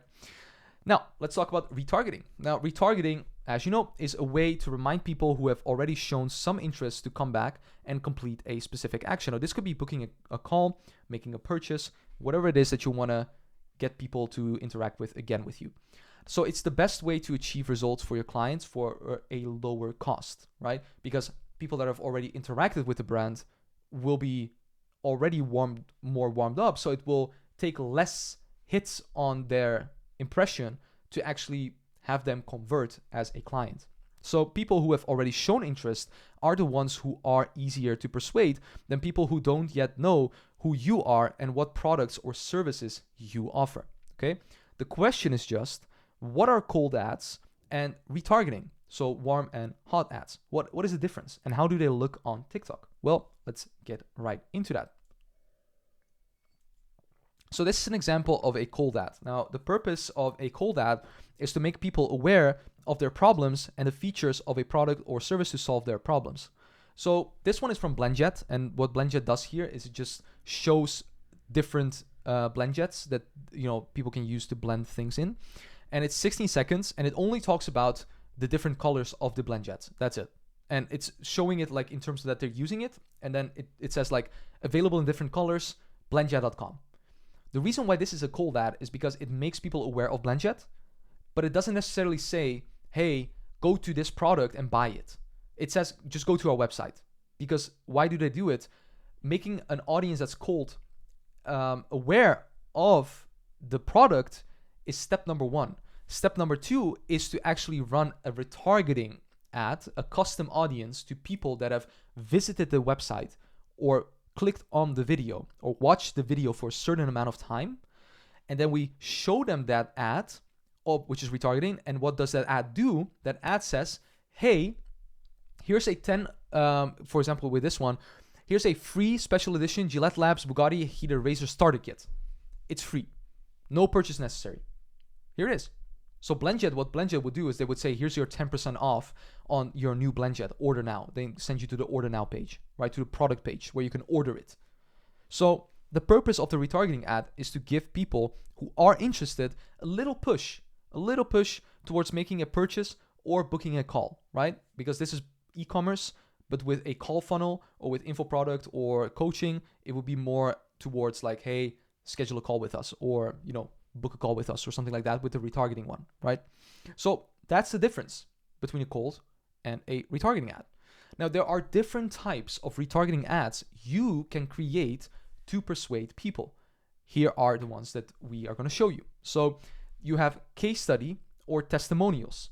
Now, in a case study or testimonial ad, the goal is to show someone who has made a transformation thanks to the product service your client provides. And this is done to inspire more trust and demonstrate that it really works on what the product or service is, solving. And in the video, you can feature someone sharing a positive experience about the offering, and it could be an ordinary person or an influencer known to many. Now, user-generated content, UGC, is something widely used by brands on TikTok to boost their reach, right? So it's one of the best things that you can do, and it's something we're going to be also sharing with you in this module. You're going to have a cheat sheet focused on user-generated content and doing briefings on that. And the process of user-generated content is the process where an influencer or a creator, someone who has less followers but still makes good videos, creates a video on their own profile featuring the product or the service and showcasing it in different types of ways. So maybe just doing an unboxing or a product review, or just making sure that they are showcasing it in such a way so it doesn't look salesy, right? Now, it's used mainly, these videos, as a means to generate more sales or even as an ad from the brand. That's usually what we do it for. So for example, this is a user-generated content. These are two types of user-generated content. Left one, I can't play the video right now, but the left one is someone actually showcasing the specific beauty product. On the right one is activewear. She's showing in 5 seconds just like activewear and how good it is and why people should get to know it. Then what they both do is they have a link to go to the page, and then they have their own discount code that people can start using, right? So that's UGC content, and that's something in terms of case study testimonials that works really well. Then we have the reminder. The reminder is pretty simple and straightforward. With this one, you can remind people to go back and complete their purchase or book a conversation like, hey, you didn't book a call, go back. Or, hey, you didn't purchase it, go back and make it. Just a small reminder. And you can also direct people back to the same landing page as your cold ad, right? It could go to the cold ad, to the first page, to the product page of the e-commerce or the landing page, but usually it will bring them to a product page where they can use, where they can just order it again, right? Or order it if they forgotten it, right?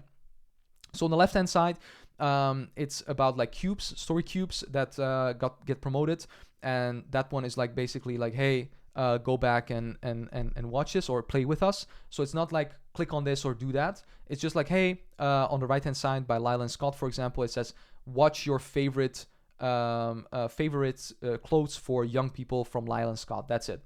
Just like, hey, like go back. Hey, you forgot it. Like go back. That's basically reminder retargeting ads that you could do.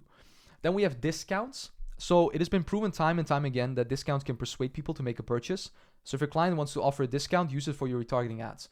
Now for info product, it might work. For coaching services, not really, because usually they need a call. Like what are you going to offer? Like a 10% on a call? The call is free. So e-commerce, yes, e-commerce is usually the way to go when doing discounts, just so you know. So by the way, the thing is also you can combine these things. You can do a case study, testimonial, and then use a discount on it, right? That's something you can do. You can do a reminder with a discount on it. Goes both ways, so you can combine them. This one is like the best winter jacket for 50% off, right? So it's immediately they can click on it, and the right one is limited supply during the Christmas sale. Today is the last day with 50% sale, so people can click, go, use the sale, and get the discount. Pretty straightforward, right? And then we also have the collection ad. Collection ad is really good when you want to use different products. So if you're working with a client who sells multiple products, you can set up a collection ad showcasing different products that may be more interesting than the one they initially saw, right? So for example, this is how it looks like. You see, for example, this offer, and people click on it, the collection sets, click on shop now. It opens up and they see all different kinds of products. So they're basically immediately already on the product page of the website, and then they can just click on the specific product they want to see, click on it, go to the product, boom, they're there, they can order it. Super efficient. Great way also to retarget people, because they can then have a better option on doing this. The only downside to collection ad is that you want to reduce, the con of it is that if you give people too many options, they won't know what to choose, right? So you just want to kind of hyper target it. So collection ad is sometimes we test it, it works, sometimes it doesn't. So we most of the times don't use it. We use the other ones, and those work pretty good. So since iOS 14, right, a complex retargeting strategy is less effective than a simple retargeting strategy. Lucky for us. Now, these are the audience segments we recommend creating if you want to use retargeting for your clients. So we have all page views, so people that have visited the website in the past 180, 90, 60, and 30 days. You can test either one of these. We usually do 180 days, right, if we want more data. But if the client only has the pixel just recently installed, we'll do either one of the 90, 60, or 30 days. So you just need to use one, not all four of them. And then we also have all impressions/views in the past 180, 90, 60, or 30 days. So we do impressions or views, preferably from the ads that they've run, or if the ads aren't possible, from their TikTok account that is being run, right? So if we have that, we'll accumulate those audiences, and we'll usually, if we don't have enough audiences in the page views alone, we'll combine that with the impressions views in one ad group and use those two audiences, right? But if we have enough, we'll just use page views because that one is usually better. Another one that you can also test out is all purchases, like all customers from the past 180 days, and then have your website conversions basically just be focused as the campaign objective, but then have that one specifically focused on purchases, right, as the conversion. And then the custom audience that you can use is all customers in the past 180 days, right? So these are the main ones that we use, just so you know.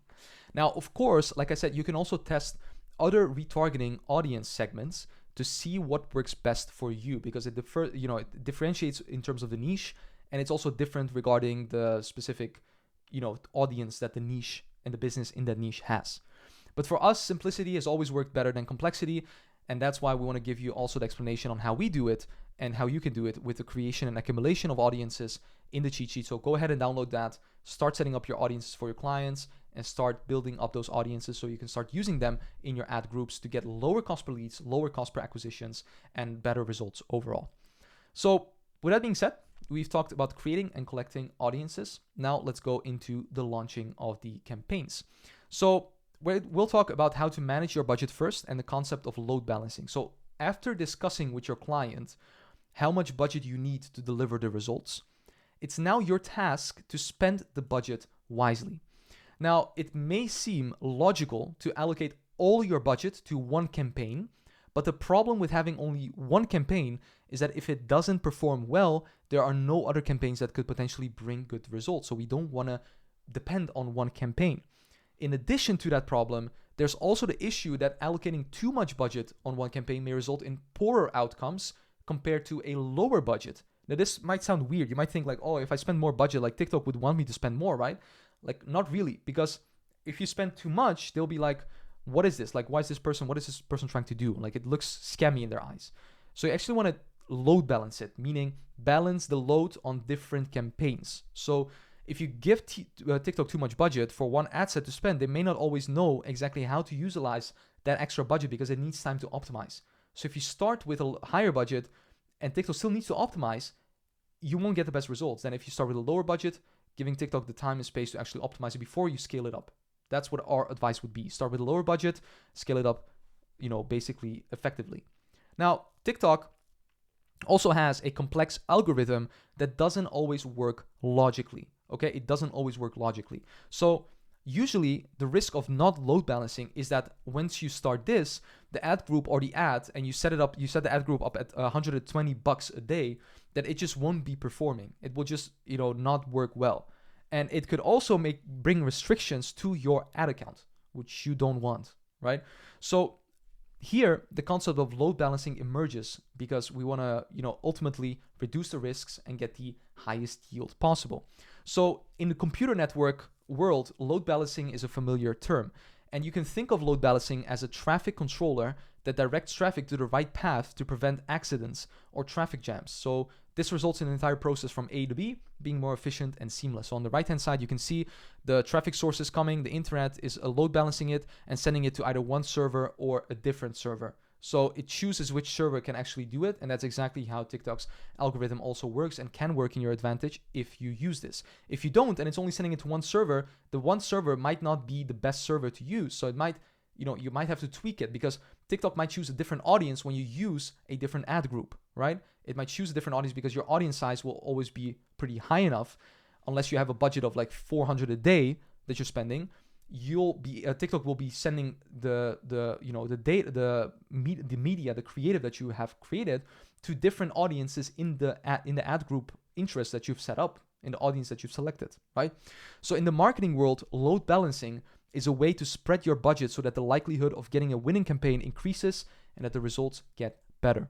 Now, the benefits of load balancing, so not doing $120 on an ad group per day, but doing it on 40 a day, 40 day, 40 day, it's not only that you'll have more ads, it's also that if one doesn't work, like the left one, the middle one might work and the right one might work. So you'll always have the chances of having basically an ad group that will be performing and that will be working. So you increase your chances of quicker optimization if you have the budget intended to do this, right? This is usually with a budget, I would say, of minimum of 20 a day that you can already load balance it to 10, right? So if it's lower than that, if it's 10 a day that you only can spend, then $5 a day, $5 a day for each ad group doesn't really make sense. It's too little budget for an audience. So the minimum to load balance is $20 a day for your budget. So $600 per month. That's the minimum, I would say. Then you can split the ad groups in $10 a day each and do it like that, right? So if one campaign isn't delivering good results, you still have other campaigns that might yield better results. So load balancing is also a good strategy for testing different target audiences, where you can just in every single ad group have a different audience and see which one will work best and just keep the ads the same, because otherwise if you test too many things, like I said before, you won't be able to see which one actually works. So test one thing at a time, and that's a great way to actually set it up so you can actually test and see which one of these will actually work well. However, it's important to allocate enough budget to TikTok to spend and set the right price to achieve your conversion. So you need to allocate enough budget to it, okay? For instance, if you're optimizing an ad set for leads and expect to get a cost per lead of $15, well, I mean, that's pretty high in all honesty, but then you should spend at least 15 a day in this example to generate $15 or less cost per lead. So give it what you want and then expect something to be lower than it. Don't give it 5 a day and expect to get, a cost per lead of like 0. I mean, your ads should be really good then, but I mean, you can test it with a lower budget, but it's usually this that you need to give it enough budget to so you can actually optimize it. Similarly, if you're optimizing an ad set for purchases for e-commerce and expect a cost per purchase, right, of $50, then you should spend at least $50 a day to generate 50 or less cost per purchase. This is just a brief overview that we usually have in our heads when we try to implement this. So just keep that in mind whenever you're working with a client, that you should have this in mind when you actually get started with them, to have enough budget to work with to get the purchases or the calls that they want, right? Of course, you can spend less per day, but the risk is that you may sometimes get conversions and sometimes not. You're just not giving it enough. For local businesses, as I said in the previous TikTok module, you'll need a higher budget, 300 to 500, because you can't target locally as precisely. You'll do nationally. If that's not the case though, you can, if you can hyper target the local area for, like I said, TikTok might have changed the specific, targeting and all those things that they are doing. $300 or $500 for local businesses is enough. For e-commerce, I would say 500 minimum and 1,000 preferably. For coaching services, right? So for online services, I would say even more than that. So 1,000 to 1,500 would be the best.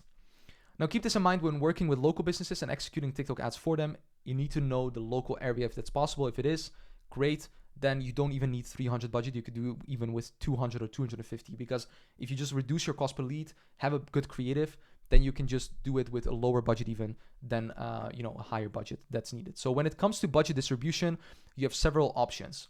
So let's say, for example, you have a maximum budget of 3K per month, which is pretty like a good budget, right? So you can expect an average cost per lead of $15. Here are your options. 6 ad groups of 16 a day. So we just divide the monthly budget to a daily budget, right? Which would be 3,000 divided by 30, which is if you calculate it, like you would come out to, for example, like I think it's like 90 or something. No, 100 a day. So 100 a day, and then divide that by 6 ad groups, you get 16 a day. Divide that by 5 ad groups, the 100 a day, you get 20 a day. 4 ad groups, 25 a day. 3 ad groups, 33 a day. 2 ad groups, 50 a day. 2 ad groups of 40 a day, and 1 ad group of 20 a day. 3 ad groups of 26 a day. 1 ad group of 20 a day, and that's how we would do it, right? So we wouldn't go with 1 ad group. We would always go with a minimum of 2 ad groups so we can test it out, okay? So this way, we are load balancing it, putting our budget in between. And like I said, the minimum to do this with is 600 per month. If you have 600 per month, you can load balance. If you have less than that for local business, you can simply just have 1 ad group and 2 ads in it. That's it. So keep it simple for local businesses. You don't need to overcomplicate it. Usually it will work.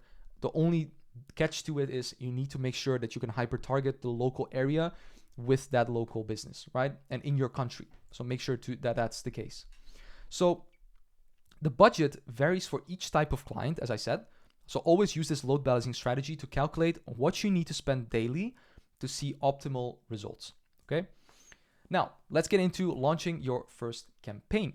So before launching a campaign and advertisement, there are several things that should be prepared in advance. And here are the things. The first thing is you need to have the advertisement account with the linked payment method. So your clients should have linked their payment method. No prepaid, please don't do prepaid, but just the linked payment method, right? Their credit card or whatever. Then you need to have the TikTok pixel plus the standard events installed, which is only if you are sending traffic off of TikTok's platform. If you don't do that, they don't need it to do it. So if you do lead forms for local businesses, you don't need to do that. You can skip that step. The third one is the budget plus the chosen option to distribute your budget. So you have the specific budget that you need, and you need to distribute it on the load balancing way that we've talked to you about, or you just simply distribute it on based off 1 ad group if your budget is lower than 600 per month, right? Then we have a functioning funnel. We want a funnel that's actually working, that's actually doing well, right? And we want to set that up. You should have already created that. If you do, if you do online service businesses or e-commerce businesses, it will usually be like a product page, so you don't have to really optimize it unless you do CRO, but that's a different story. Link to your landing page, so the URL to the landing page, and it's not necessary for lead forms because lead forms is on TikTok itself, but you need a link to your landing page or your product page so you can use that, right, for the launch. The video script, unless the client already has videos. If they don't have videos, you need to give them a script, or you need to do a UGC briefing, meaning you need to use UGC creators that can do and give them a briefing so they can create the videos, and you can use those videos for the for the ads. And then 1 to 3 engaging videos, really important, vertical and shorter than 60 seconds with a CTA. You don't want to make them longer than 60 seconds. Preferably, you wouldn't even want to make them longer than 45 seconds, but a good ad can be longer. It depends on how good it is. But you want 1 to 3 videos because you can then always refer back to another video if one video isn't working well. So you want to make sure that if one video isn't working well, you can always have 1 or 2 in the backup so you can use those and set those up, okay? And then we have target audiences. Which audiences are you going to use? Which location? Which demographic? Gender? Are you going to use interest-based targeting? Custom audiences? Do they already have audiences? Can you use it? Lookalikes? What are you going to do? And we have that. right? We're pretty much going to keep it simple in the beginning. Local businesses is just blank. Like we just use like location and gender, and that's it. So, and for e-commerce, we choose the ones that I told you about before. So this is the checklist that we have. Now, regarding the campaign structure, this is the campaign structure that we would have with load balancing. So it would be 3 ad groups if we have 120 a day to spend, with 2 ads under the ad group. Never do we want to do like 4, 5, 6 ads in it, because TikTok is going to, from the ad group, if you do ad group budget optimization, it's just going to send the budget to all of these different ads and not split test them fairly. So we just want to have 2. It's more than enough, and then we want to see what that does. But this is the campaign structure. 1 campaign, 3 ad groups if we have that budget, 2 ads under the ad group. If you want to do different ones, if you want to do campaign, 1 ad group, 2 ads for local businesses, you can do that. Okay, so everything about the campaign launch, how to launch a campaign, how to do it, is something we teach you in the cheat sheet down below. So go ahead and watch that, see the structure for yourself, and start setting up the results for your clients. And with that being said, we are ready to launch the campaigns with everything that we've given you so far. And now we've come to the point where you've actually launched your campaigns. Now, when you've launched your campaigns, you are need to figure out how to test and find winners. So now you've launched your campaign, right? And just like with Meta, you need to wait 4 days to give TikTok enough time to test and optimize, right? So we need to wait for a certain amount of time to make sure that the optimization is actually found place. Because if it hasn't, we don't know that it's actually working, right? If we try to turn it off too early, or we don't know basically that we shouldn't turn it off, then it's not going to work. It's not going to perform as good as if we give it enough time. And this is what we call the incubation period. This is also what we call it in the meta ads module. In other words, do not touch anything during this 4-day period. Nothing, all right? You don't want to touch it. Just leave it as it is, and that's all good, okay? So don't make emotional decision to turn anything off, because otherwise you risk getting fewer results afterwards, right? So you don't want to be touching things if they are working. Like, just leave them be, that's it, and don't make adjustments if it's not needed, right? Same with meta ads. Like, don't do things if it's not needed. Simple. So once the 4 days are over, we need to ensure that we have the right metrics to analyze what works and what doesn't work. Okay. Now, depending on the type of funnel you have and how you've installed the TikTok Pixel, we'll adjust our columns. And we have a cheat sheet for this as well, called the columns for analysis. And with this one, you'll get an explanation of how to set up the right columns in TikTok to analyze what works and what doesn't. Now, reporting and management. Let's touch upon this, because to keep your clients informed in a simple way about how everything is going with the campaigns, we always create a report of the key metrics. Now, this is also useful because it allows you to check if your funnel is performing well in combination with your ads and how much overall return has been generated. Okay, so this is what the reporting sheet looks like that we have. You can see the specific months, you can see the specific insights of the months and the days actually within that month in terms of what the ad costs are, the impressions, the cost per 1,000 impressions, CPM, clicks, cost per click, CTR, leads, cost per lead, all these things that you can check. And then we also have the reporting on which trends and what changes we've made, so we know actually which changes have been made so far and ones that we can adjust based on the decisions that we've made before. Now, with these reports, we can initiate the daily management routine to ensure that everything runs optimally. And what we want to do is we want to use the daily management routine, which is fill in the ad tracker. That's the first thing that you're going to do. You're going to report. You're going to read the data from the ad tracker, right, from the reporting sheet. Then you're going to draw conclusions from the data. You're going to take action to make adjustments. And then once you've tested these things and taken the action, we want to allow for time for testing and go through the process again. And once we've done this, we're pretty much good to go. And from there, we can just go ahead and see what is happening and then start with process from the first step onto the 5th step the day afterwards, right? So we have a reporting document for each funnel with the appropriate columns that you can use. And that is also in the cheat sheet called Columns and Reporting. So within this cheat sheet, we'll provide you with a full explanation, how to set up the right columns, how to analyze them, and you will receive information on everything on how to actually do this. Now, let's dive into the last point, which is what to do when your ads are generating poor results, because I know how you feel. Probably, blowing out air in this bag, and no stress. Making mistakes is normal when it comes to marketing. It's pretty much our bread and butter. We need to make mistakes, or I wouldn't say mistakes. I would say, like, for example, learning curves, right? It's normal. So you should always see it as a science where you test things to see what works and what doesn't work. Now, to further assist you in what you need to do exactly is you can watch the TikTok ads help book. So advertising is a science, as we know. We need to make analytical decisions, and in this cheat sheet will help you make those decisions by, telling you what to do when your ads are disapproved, when your CTR is too low, when your CPM is too high, when your cost per lead is too high, what you need to do. That's a cheat sheet. Go ahead and check it out. And we also have the checklist for setup, execution, and management of TikTok ads, which will go in depth on how to actually go through the checklist and what you need to do to get your TikTok ads launched. Now, this was the long-awaited TikTok module and maximizing this platform fully while you still can, because the opportunities honestly in this platform are endless at the moment still, because it's still running a little bit behind on Meta and Google. Once it catches up, it will be the same thing. The cost will probably be the same because everyone will hop on the bandwagon.